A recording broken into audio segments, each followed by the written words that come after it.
Hello. आप सबको good morning, good afternoon and good evening. तो आई होप कि आप सब अच्छे होंगे। तो चलिए आज हम अपने टॉपिक पे आते हैं। इससे पहले वाले वीडियो में हमने देखा है कि ट्रेडिशनल अकॉर्डिंग गोल्डन रूल्स पढ़ चुके हैं। अगर आप वीडियो नहीं देखे हैं तो वीडियो के डिस्क्रिप्शन में लिंक है, आप वहाँ से जाकर वीडियो देख लीजिए, समझिए ज़्यादा अच्छा रहेगा। तो आज बेसिक अकाउंटिंग टर्म्स, जैसा कि नाम से आधार है, बेसिक आधार, किसका? अकाउंटिंग का आधार। तो ये सब जो देख रहे हैं ना, पांचों जो देख रहे हैं, ये अकाउंटिंग का बेसिक है, आधार है। तो आप जानते हैं कि किसी भी चीज़ को समझने से पहले उसका आधार को जानना काफ़ी अति महत्वपूर्ण होता है। इस वीडियो को देखने के बाद, ये सब समझने के बाद हम देखेंगे मॉडर्न अप्रोच अकाउंटिंग रूल्स। उसको समझने से पहले ये समझना अति महत्वपूर्ण है। अगर आप ये नहीं समझे रहेंगे तो फिर मॉडर्न अप्रोच अकाउंटिंग रूल्स आप समझने में थोड़ा कठिनाई का सामना करना पड़ेगा। इससे अच्छा कि पहले हम यहाँ समझें। तो यहाँ चलिए स्टार्ट करते हैं। देखिए, पहला मेरा एसेट्स, संपत्ति। क्या संपत्ति है? संपत्ति से क्या मतलब है, क्या समझते संपत्ति? तो देखिए, संपत्ति का आशय है उद्यमी के उन आर्थिक स्रोत से है जिन्हें हम मुद्रा के रूप में, मनी के रूप में परिवर्तित कर सकते हैं। फिर से सुनिए, उद्यमी के उन आर्थिक स्रोत से जिन्हें हम मुद्रा के रूप में व्यक्त कर सकते हैं। सिंपली भाषा में समझिए, एसेट्स संपत्ति का मतलब, संपत्ति के आशय से उससे लगाया जाता है जिससे हम मनी के रूप में, मुद्रा के रूप में व्यक्त कर सकते हैं, और उसे हम कभी संपत्ति नहीं मानेंगे जिन्हें हम मुद्रा के रूप में, मनी के रूप में कन्वर्ट नहीं कर सकते हैं। तो फॉर एग्जांपल लेते हैं, जैसे मुद्रा के रूप में मेरा लैंड हुआ, बिल्डिंग हुआ, फर्नीचर हुआ, वो सबको हम मनी के रूप में कन्वर्ट कर सकते हैं, परिवर्तन कर सकते हैं मुद्रा के रूप में। भविष्य में इन सबसे लाभ कमा सकते हैं। तो वो सब क्या हुआ? हमारा एसेट्स हुआ। क्या हुआ? मेरा संपत्ति हुआ। ओके, समझ। संपत्ति को हम दो भाग में बांटते हैं। प्रथम आता है अस्थायी संपत्ति एंड चालू संपत्ति। क्या कितने भाग में बांटते हैं? हम दो भाग में बांटते हैं, दो भाग में बांटते हैं। कौन कौन? अस्थायी संपत्ति एंड चालू संपत्ति, fixed assets and current assets. ठीक, इस अस्थायी संपत्ति क्या है? अस्थायी संपत्ति क्या है?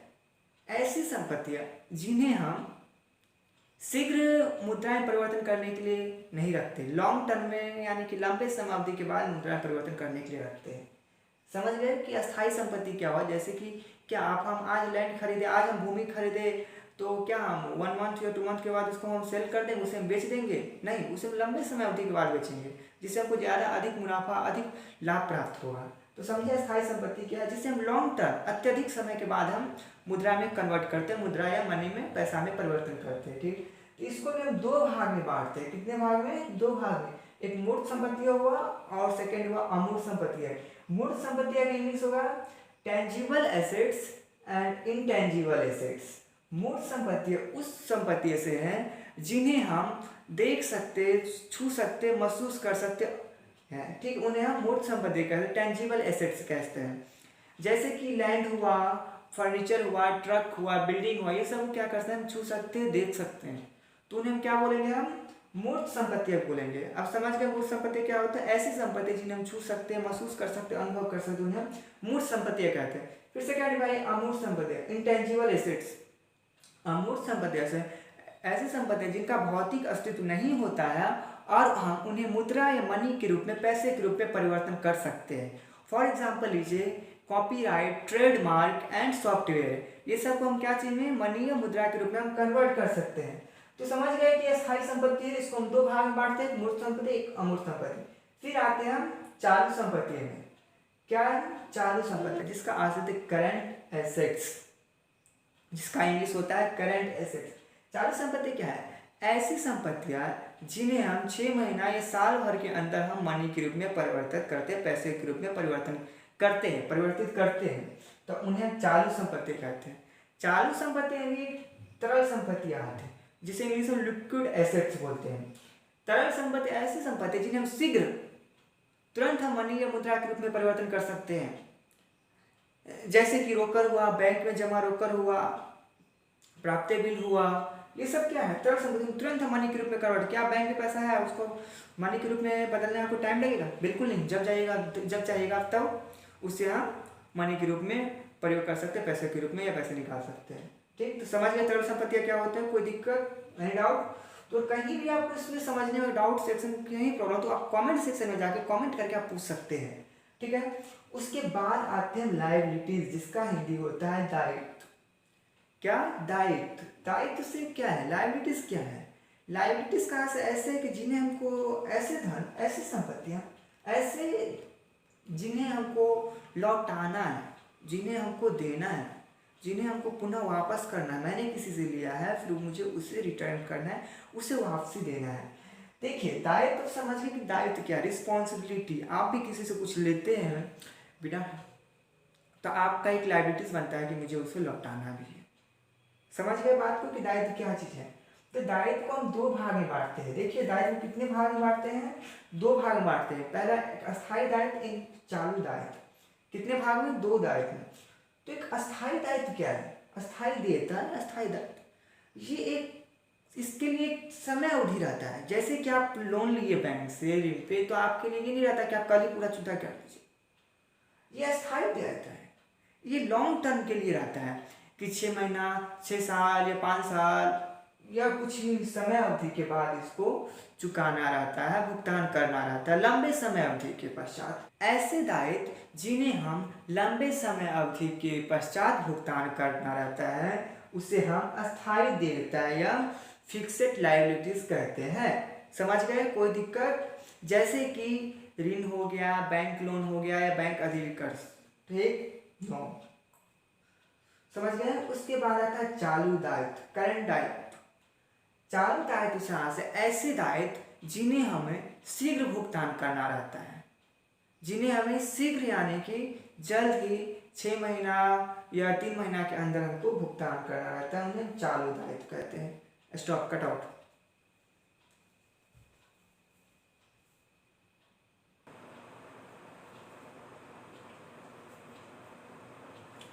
ठीक, देखिए यहाँ हम क्या पढ़ रहे थे, अस्थायी देयताएं, समझ चुके हैं। ठीक, चालू दायित्व का से ऐसे दायित्व से हैं जिन्हें हमें शीघ्र भुगतान करना रहता है, जिन्हें जल्द से जल्द भुगतान करना रहता है, उन्हें हम चालू दायित्व कहते हैं। फॉर एग्जाम्पल बैंक अधिविकर्ष, शॉर्ट टर्म लोन, कैपिटल, जिसका हिंदी होता है पूंजी। पूंजी क्या है?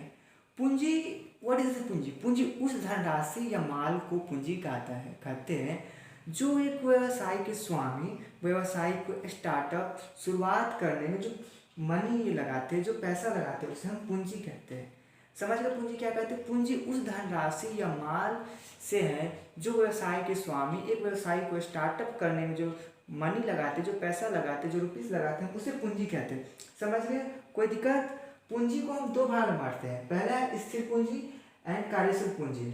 स्थिर पूंजी का fixed capital and working capital. स्थिर पूंजी से उस धनराशि से है जो स्थिर संपत्ति को प्राप्त करने के लिए लगाया जाता है। क्या है? स्थिर पूंजी से उस धनराशि से है जो स्थिर पूंजी को प्राप्त करने के लिए लगाया जाता है। जैसे मशीन, भूमि, किराया के लिए हॉल या किराए के लिए मकान, ये सब हुआ स्थिर पूंजी का एग्जाम्पल। उसके बाद आते हैं कार्यशील पूंजी, वर्किंग पूंजी। क्या है? कार्यशील पूंजी। कार्यशील पूंजी क्या होता है?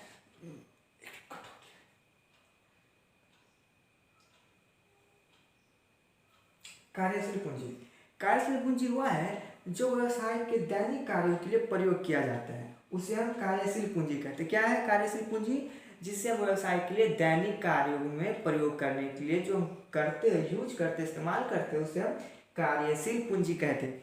उसके चलिए स्टार्ट। अब फोर्थ नंबर पर आते हैं जिसको हम एक्सपेंस करते हैं, व्यय करते हैं। क्या है? एक्सपेंस, व्यय। जैसे कि एक व्यवसाय को संचालन करने के लिए अच्छे रूप से एक बिजनेसमैन को, एक व्यापारी को यह एक्सपेंस करना पड़ता है उसमें, जैसे कि मटेरियल में परचेज हुआ, ट्रैवल खर्च हुआ, संचालन का लेबर कॉस्ट हुआ, ये सब क्या हुआ? एक एक्सपेंस हो रहा है। रेंट देना पड़ रहा है, ट्रक खरीदना पड़ रहा है, ये सब मेरा क्या हो रहा है? एक्सपेंस हो रहा है, उसे हम व्यय कहते हैं। ठीक, समझ गए? एक्सपेंस क्या है? खर्च, जो व्यवसाय के संचालन जो खर्च होते हैं उसे एक्सपेंस, उसे हम व्यय कहते हैं। चलिए तो कोई दिक्कत नहीं। उसके बाद आता है इनकम, जिसका हिंदी होता है आय। समझ रहे हैं? इनकम क्या है कि रेवेन्यू में से जो एक्सपेंस घटाने के बाद जो बचता है उसे हम इनकम कहते हैं। रेवेन्यू जो मेरा आय हुआ, जो मेरा आय प्राप्त हुआ इन सबको, यानी कि एक बिजनेस को संचालन करने के बाद जो हमको मनी आया, जो उस मनी में से जो एक्सपेंस घटाते हैं, एक्सपेंस घटाने के बाद जो बचता है उसे हम इनकम कहते हैं, आय कहते हैं। समझ गए? जो हमारा प्रॉफिट होता है उसे हम आय कहते हैं। रेवेन्यू में से एक्सपेंस घटाने के बाद जो बचता है उसे हम आय कहते हैं। कोई दिक्कत? इनकम होते क्या होते हैं? इनकम होते हैं, जिसे हम हिंदी में आय कहते हैं। समझ गए? कोई दिक्कत? तो चलिए हम फिर से रिपीट कर देते हैं कि बेसिक अकाउंटिंग टर्म्स में क्या क्या है। तो एसेट्स है, लायबिलिटीज है, कैपिटल है, एक्सपेंस है एंड इनकम है। तो समझ गए अच्छे से? अगर कोई दिक्कत है तो आप कमेंट सेक्शन में पूछ सकते हैं। तब तक के लिए